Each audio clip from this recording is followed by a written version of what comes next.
രൂക്ഷമായിട്ടുള്ള വൈദ്യുതി പ്രതിസന്ധി തുടരുകയാണ്. അപ്പൊ എത്ര ദിവസത്തേക്ക് ഈ പ്രതിസന്ധി തുടരുമെന്നാണ് പറയുന്നത്? അതിന് കൃത്യമായൊരു ഡേറ്റ് പറയാൻ കഴിയില്ല. നമ്മളുടെ കാലാവസ്ഥയിൽ വന്ന വലിയ വ്യതിയാനമാണ് അതിന്റെ കാരണം, എല്ലാവർക്കും അറിയാം. കഴിഞ്ഞ വർഷം നമുക്ക് ആവശ്യമായിരുന്നത് 3500 മുതൽ 3600 വരെ മെഗാവാട്ട് വൈദ്യുതി ആയിരുന്നെങ്കിൽ ഇപ്രാവശ്യം അത് 1000-ലധികം മെഗാവാട്ട്, 4600 മുതൽ 4800 വരെ മെഗാവാട്ടായിട്ട് വൈദ്യുതിയുടെ ഉപയോഗത്തിൽ വർധന വന്നിട്ടുണ്ട്. ഇലക്ട്രിക് വെഹിക്കിൾസ്, പുതിയ എയർ കണ്ടീഷനുകൾ, പുതിയ സ്ഥാപനങ്ങൾ, പുതിയ വീടുകൾ, അതുപോലെ പുതിയ ഉപകരണങ്ങളെല്ലാം വന്നതുകൊണ്ട് വൈദ്യുതിയുടെ ഉപയോഗത്തിൽ ഗണ്യമായ 1000 മെഗാവാട്ടിന്റെ വർധനവ് വന്നു. എന്നാൽ ഉൽപാദനം കഴിഞ്ഞ വർഷം 45 ദശലക്ഷം യൂണിറ്റ് ആയിരുന്നെങ്കിൽ ഇപ്രാവശ്യം 17-18 ദശലക്ഷം യൂണിറ്റ് ആയിട്ട് അത് കുറഞ്ഞിട്ടുണ്ട്. കാരണം വെള്ളത്തിന്റെ ലഭ്യത വല്ലാതെ കുറഞ്ഞു. കഴിഞ്ഞ പ്രാവശ്യം നമ്മളുടെ ജലസംഭരണികളിലെ ജലനിരപ്പ് 60% ആയിരുന്നെങ്കിൽ ഇപ്രാവശ്യം അത് പകുതിയിൽ താഴെ 28% കുറഞ്ഞിട്ടുണ്ട്. അതുകൊണ്ട് ഉൽപാദനത്തിലെ വലിയ കുറവ്, ഉപഭോഗത്തിലെ വലിയ വർധനവ്, ഇതാണ് പ്രതിസന്ധിയുടെ കാരണം. അത് പരിഹരിക്കാൻ വേണ്ടി നമ്മൾ കഴിഞ്ഞ UDFന്റെ ഗവൺമെന്റ് ദീർഘകാല പദ്ധതിക്ക് രൂപം നൽകി. ആര്യാടൻ മുഹമ്മദ് മന്ത്രിയായിരുന്നപ്പോൾ ഉണ്ടാക്കിയ കരാറുണ്ടായിരുന്നു. ആ കരാറ് പിന്നീട് റദ്ദാക്കപ്പെട്ടു. അത് പുനഃസ്ഥാപിക്കാനുള്ള നിയമപരമായ നടപടികളുമായിട്ട് നമ്മൾ മുന്നോട്ട് പോവുകയാണ്. പിന്നത്തെ ഒരു കാര്യം, നമ്മുടെ ഏപ്രിൽ മാർച്ച് മാസങ്ങളിൽ നല്ല വേനലുണ്ടായ സമയത്ത് നമ്മൾ ജൂൺ പകുതിക്ക് ശേഷം മഴ കിട്ടുമെന്ന പ്രതീക്ഷയിൽ മറ്റ് സംസ്ഥാനങ്ങളിൽ നിന്ന് വൈദ്യുതി കടം വാങ്ങിയിരുന്നു.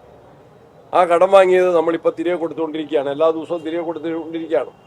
അതുകൊണ്ടാണ് ഈ പ്രയാസങ്ങൾ, ഈ കാരണങ്ങളെല്ലാം കൂട്ടിയാണ് ഈ പ്രയാസങ്ങൾ ഉണ്ടായിട്ടുള്ളത്. അത് പരിഹരിക്കാൻ വേണ്ടി ദീർഘകാല കരാറിന്റെ ആസൂത്രണം നടപ്പിലാക്കുന്നു. അതുപോലെ ഹ്രസ്വകാല കരാർ, കൂടുതൽ വില നൽകി വൈദ്യുതി വാങ്ങുന്നതിനുള്ള അനുമതിക്കായിട്ടും വൈദ്യുതി ബോർഡ് കമ്മീഷനെ സമീപിച്ചിട്ടുണ്ട്.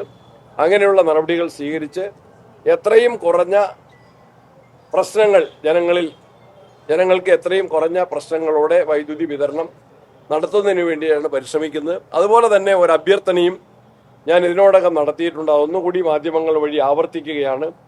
രാത്രികാലങ്ങളിലെ ഉപയോഗം കഴിയുന്നത്ര കുറയ്ക്കുക. അത്യാവശ്യങ്ങൾക്കെല്ലാം വൈദ്യുതി വേണം, എന്നാൽ അനാവശ്യമായ നമ്മളുടെ അലങ്കാര ലൈറ്റുകൾ ഒഴിവാക്കുക.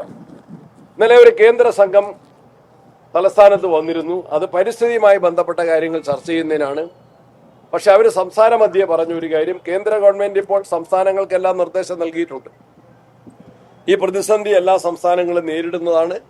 അത് പരിഹരിക്കുന്നതിനെ കുറിച്ച് സംസ്ഥാനങ്ങൾക്ക് നിർദ്ദേശം നൽകിക്കൊണ്ടിരിക്കുന്നു. അതിന്റെ ഭാഗമായിട്ടും അല്ലാതെയും ഗവൺമെന്റ് പറഞ്ഞിരിക്കുന്നത്, നമ്മൾ എയർ കണ്ടീഷൻ ഇടുമ്പോൾ അത് 27 ഡിഗ്രി സെൽഷ്യസിൽ താഴരുത് എന്ന് പറഞ്ഞിരിക്കുകയാണ്. ഞാൻ ഇന്നലെ അഭ്യർത്ഥിച്ചു 25 ഡിഗ്രി ആയിട്ടെങ്കിലും നമ്മുടെ AC ഫിറ്റ് ചെയ്യണം. 2 ഇസ്തിരിപ്പെട്ടി ഉൾപ്പെടെയുള്ളത് രാത്രി കാലങ്ങളിൽ ഉപയോഗം കുറയ്ക്കണം.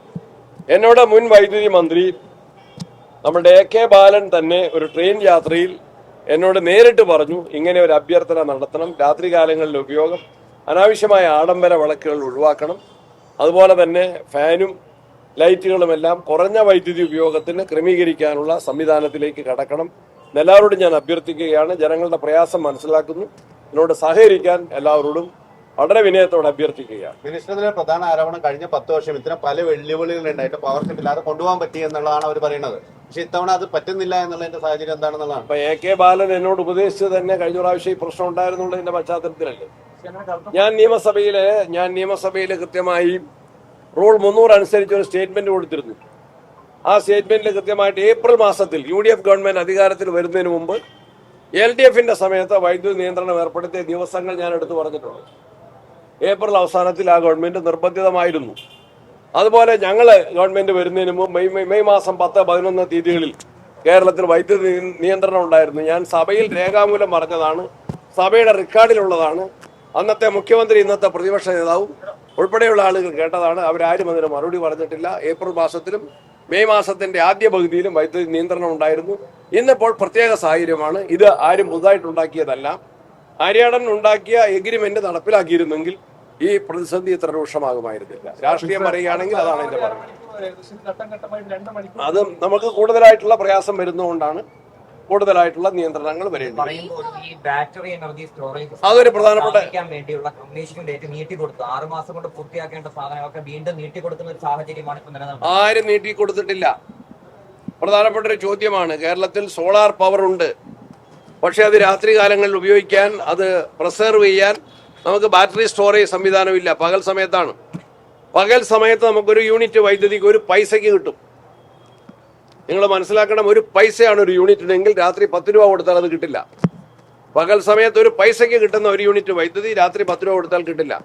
അപ്പം നമ്മൾ സോളാർ എനർജി നമ്മൾ ഉൽപ്പാദിപ്പിക്കുന്നു, പക്ഷെ അത് പ്രിസർവ് ചെയ്യാൻ സംവിധാനങ്ങളില്ല. ഞാൻ എല്ലാ ജില്ലകളിലും ഒരു വട്ടം യാത്ര ചെയ്തു. അതിൻ്റെ ഭാഗമായിട്ട് എറണാകുളത്ത് ചെന്നപ്പോൾ അവർ ഒരു മോഡൽ പരീക്ഷണം എറണാകുളത്ത് നടപ്പിലാക്കിയിട്ടുണ്ട്. അത് വേറൊരു കമ്പനി അവിടെ കൊടുത്തയച്ചതാണ്. ആ മോഡൽ വിജയകരമാണെന്ന് മനസ്സിലാക്കുന്നു. ബാറ്ററി സ്റ്റോറേജ് പദ്ധതി വേഗത്തിലാക്കാൻ കാസർഗോഡ് മയിലാട്ടിയിൽ സമയബന്ധിതമായി തീർക്കാൻ നിർദ്ദേശിച്ചിട്ടുണ്ട്. ഞാൻ മയിലാട്ടിയും ശ്രീകണ്ഠപുരവും 20-ാം തീയതി അടുത്ത തിങ്കളാഴ്ച സന്ദർശിച്ച് അതിന്റെ പ്രവർത്തന പുരോഗതി വിലയിരുത്തും. സമയബന്ധിതമായിട്ട് തീർക്കാനുള്ള നടപടികൾ സ്വീകരിക്കും. എറണാകുളം ജില്ലയിലാണ്. ബസ് ഏർപ്പെടുത്തി എറണാകുളം ജില്ലയിലാണ്. കഴിഞ്ഞ ദിവസം തൃശ്ശൂരിൽ രാത്രി ഡിവൈഎഫ്ഐ പ്രവർത്തകർ തൃശ്ശൂരിൽ വലിയ ഉപരോധം അർജന്റീന മത്സരത്തിനിടയിൽ അതെ, ആരെയാ ഉപരോധിക്കേണ്ടതെന്ന് പരിശോധിക്കണം. അന്നത്തെ കരാറുണ്ടാക്കിയിരുന്നെങ്കിൽ, ആര്യാടൻ മുഹമ്മദ് ഏർപ്പെടുത്തിയ കരാറുണ്ടായിരുന്നെങ്കിൽ ഇത് വരില്ലായിരുന്നു.